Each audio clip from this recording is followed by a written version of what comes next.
সবাইকে স্বাগত। আশা করি আপনারা সকলেই ভালো আছেন। আপনারা যারা পরীক্ষা দিবেন, আপনাদের পরীক্ষাটি লিখিত হবে। আজকে একটি লিখিত পরীক্ষার প্রশ্ন প্যাটার্ন নিয়ে এসেছি। ইনশাআল্লাহ এই প্যাটার্ন থেকে 25 থেকে 30 নাম্বার অনায়াসে কমন পাবেন। ধৈর্য সহকারে সম্পূর্ণ ভিডিওটা দেখেন, আপনি পরীক্ষায় পাস করতে পারবেন। আমি দেখিয়ে দিব কোন কোন টপিক, কোন কোন বিষয় থেকে পরীক্ষায় প্রশ্ন আসে। আমি সকল কিছু দেখিয়ে দিব। অনেক পরীক্ষার্থী ফেল করে কারণ একটাই, পরীক্ষার প্রশ্ন প্যাটার্ন বোঝে না বলি। লিখিত পরীক্ষার সিলেবাসটা কিন্তু একদম শর্ট। আমি আজকে A to Z দেখিয়ে দেব। তার আগে বলে রাখি, আপনারা যারা পরীক্ষা দিবেন আপনাদের জন্য শর্ট করে একটি চূড়ান্ত সাজেশন তৈরি করা হয়েছে। পরীক্ষার প্রশ্ন প্যাটার্ন যেমন থাকবে সেম প্যাটার্নে আমাদের সাজেশন উল্লেখ করেছি।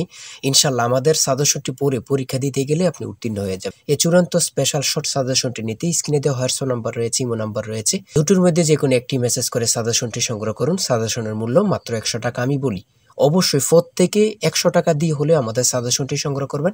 সাজেশনটি পড়ে পরীক্ষা দিতে গেলে আপনি উত্তীর্ণ হয়ে যাবেন। আমি মূল কথায় চলে আসি। দেখেন, এখানে রয়েছে সর্বপ্রথম বুঝতে হবে লিখিত পরীক্ষায় কোন কোন বিষয় থেকে প্রশ্ন আসে। 1 নম্বর হচ্ছে সন্ধি বিচ্ছেদ, কারক ও বিভক্তি, এক কথায় প্রকাশ, বিপরীত শব্দ, তারপরে প্রিপোজিশন, তারপর ভয়েস থেকে, তারপরে ইংরেজিতে শর্ট করে একটি প্যারাগ্রাফ থাকবে, তারপরে গণিত থাকবে, সর্বশেষ সাধারণ জ্ঞান থাকবে। এতটুকুই কিন্তু লিখিত পরীক্ষার প্রশ্ন প্যাটার্ন। আমি সকল কিছু দেখিয়ে দিব, সম্পূর্ণ ভিডিওটা দেখুন। দেখেন, 1 নম্বরে রয়েছে সন্ধি বিচ্ছেদ। এখানে 4টা সন্ধি বিচ্ছেদ দেওয়া আছে। আপনি যদি 4টা পারেন 4টার জন্য 4 নাম্বার পেয়ে যাবেন। তারপরে 2 নম্বরে কি রয়েছে, কারক ও বিভক্তি নির্ণয় করুন। এখানে 4টি দেওয়া আছে, 4টার জন্য 4 নাম্বার। ঠিক আছে, এই প্রত্যেকটি প্রশ্নের ব্যাখ্যা ও সমাধান সহ আমাদের সাজেশনে পেয়ে যাবেন। তারপরে 3 নম্বরে রয়েছে এক কথায় প্রকাশ করুন। অর্থাৎ এখানে এক কথায় প্রকাশ 4টা দিতে পারে, 5টা দিতে পারে, প্রত্যেকটার জন্য 1 নাম্বার করে কিন্তু। তারপরে 4 নম্বরে রয়েছে অর্থসহ বাক্য রচনা করুন। এখানে 4টা দেয়া থাকবে, 4টার জন্য 4 নাম্বার। তারপরে 5 নম্বরে থাকবে শুদ্ধ করে লিখুন। এখানে 5টা দেয়া থাকবে, 5টার জন্য 5 নাম্বার পেয়ে যাবেন, অথবা 4টা দেয়া থাকবে, 4টার জন্য 4 নাম্বার। অর্থাৎ এখানে যদি 5টা প্রশ্ন থাকে 5 নাম্বার পাবেন, 4টা প্রশ্ন থাকলে 4 নাম্বার পাবেন। কিন্তু এই প্রশ্ন প্যাটার্ন অনুযায়ী সেম প্যাটার্ন আপনাদের পরীক্ষা হবে। আমার কথা বুঝতে পারছেন?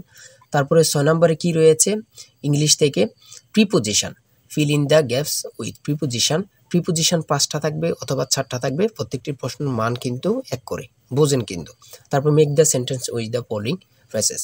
ঠিক আছে, এখানে 5টা থাকতে পারে, 4টা থাকতে পারে, কিন্তু প্রত্যেকটার জন্য 1 নাম্বার করে। হ্যাঁ, তারপর অপর দিক দিয়ে কি আছে আমরা একটু দেখে নিই। তারপর রয়েছে কারেক্ট দ্য ফলোইং সেন্টেন্স। ঠিক আছে, এখানে 5টা থাকবে অথবা 4টা থাকবে, প্রত্যেকটার জন্য 1 নাম্বার করে আপনারা পেয়ে যাবেন। তারপরে ভয়েস থেকে থাকবে 4টা থাকবে, 4টার জন্য 4 নাম্বার। তারপরে থাকবে make sentence with the following pairs of word. এখানে 3টা থাকতে পারে, 4টা থাকতে পারে, 5টা থাকতে পারে, প্রত্যেকটি প্রশ্নের জন্য কিন্তু 1 নাম্বার। এটা বুঝতে হবে। আমি কোন কোন বিষয় নিয়ে আলোচনা করতেছি, এই বিষয়ের উপরে কিন্তু পরীক্ষা থাকবে, বোঝেন কিন্তু আগে। তারপরে গণিত রয়েছে। 11 নম্বর রয়েছে একটি বইয়ের মূল্য 24 টাকা। এই মূল্যে বই তৈরির ব্যয় 80%, বাকি মূল্যে সরকার ভর্তুকি দিয়ে থাকেন। ভর্তুকি কত? খুবই গুরুত্বপূর্ণ একটি প্রশ্ন। দেখেন, এই প্রশ্নটির সমাধান কিন্তু দেওয়া আছে আমাদের সাজেশনে সেম ভাবে। প্রত্যেকটি প্রশ্নের ব্যাখ্যা ও সমাধান সহ পেয়ে যাবেন। ঠিক আছে, অঙ্কটি দেখে নেন। এই অঙ্কটি যদি পারেন তাহলে আপনাকে 5 নাম্বার দেওয়া হবে। তারপরে 12 নাম্বার রয়েছে মাতা ও 3 পুত্রের বয়সের গড় অপেক্ষায় পিতা ও 3 পুত্রের বয়সের গড় 2.5 বছর বেশি। পিতার বয়স 50 হলে মাতার বয়স কত? খুবই গুরুত্বপূর্ণ একটি প্রশ্ন। এই প্রশ্নটির সমাধান দেওয়া আছে, আপনারা এটি দেখে নিন। তারপরে রয়েছে 13 নম্বরে একটি পণ্য বিক্রয় করে পাইকারি বিক্রেতা 20% এবং খুচরা বিক্রেতা লাভ হয়।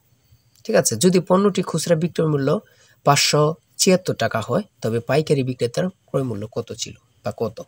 খুবই গুরুত্বপূর্ণ একটি প্রশ্ন। ঠিক আছে, এই প্রশ্নের সমাধানটি আপনারা দেখে নেন। তারপরে